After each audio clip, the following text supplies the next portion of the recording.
నమస్కారం. విజన్ టీవీకి స్వాగతం. టీడీపీలోకి ఒకే రోజు 400 కుటుంబాల భారీ చేరిక.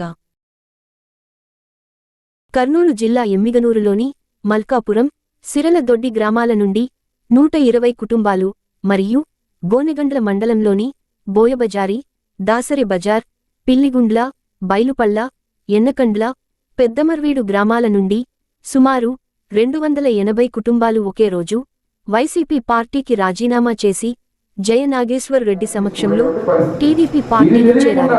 కేవలం ఏదో ప్రచారానికి తప్పుడు విషయ ప్రచారం చేశారు. ఈ రోజు మీరు అడిగిన సందర్భం కాబట్టి నేను చెప్పాల్సి వస్తాను. ఇవన్నీ కూడా మరొక్కసారి మీకు చెప్తున్నా, రేపు రాబోయే రోజుల్లో ఫస్ట్ ప్రియారిటీ బైలుపల గ్రామానికి త్రాగు సాగు నీరే కాకుండా మరుగుదొడ్లు మళ్ళీ అభివృద్ధిని మొత్తం తీసుకొని వచ్చి తీరుతాం జయనాగేశ్వర రెడ్డి. మీకు పేరు పేరున మాటిస్తూ సెలవు తీసుకుంటాం.